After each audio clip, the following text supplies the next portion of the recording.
Nieuw-Zeeland staat bekend om haar kiwi.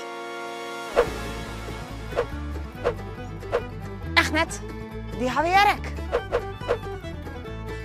Tja, daar hebben we in zijn natuurlijke habitat. Daar ben de 12 paren. Wow!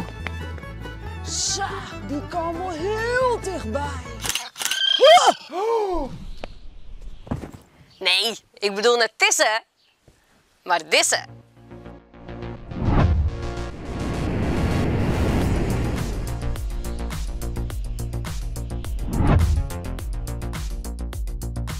Nou ben ik in een gebied waar een soort kiwis breeden, maar ik denk als ze blij mee wezen moet. Want je mag kan net verder dan de hoen. En je mag net verder? Of hier? En hier ik net. Want de hoen is de grootste vijand van de kiwi. En de kiwi is een beschermde vogelsoort. Nieuw-Zeeland is het enige land op een wereld dat kiwis nog in het wild voorkomen. Maar het is super zeldzaam om er in het wild te zien. Want kiwis zijn hele skrutenvogeltjes en ze leven alleen nog maar 's nachts. Daarom ben ik van de morgen heel benieuwd wekken worden, want hij heeft de grootste kans om er in het zin te komen. Ik ben al een tijdje aan het zieken, maar ik kan nog niks jongen. Maar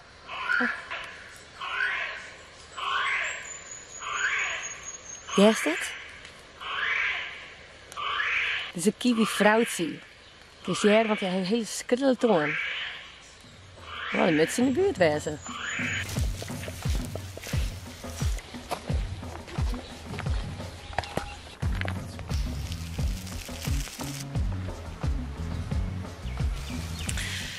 Nou, het is inmiddels helemaal lacht en geen kiwis jongen. Wil jij het?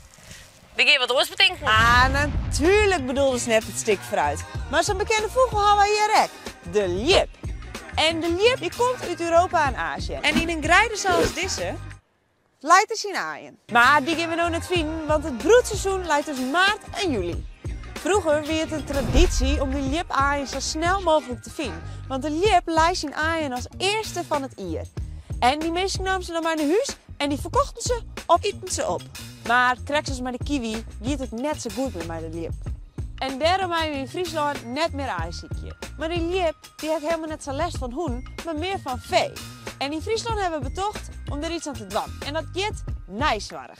Wat ze doen is dat ze stokjes stekken naast de nestjes van de lip. Zodat de kei erom bijbloeien. En dat gaat dus nijswarrig.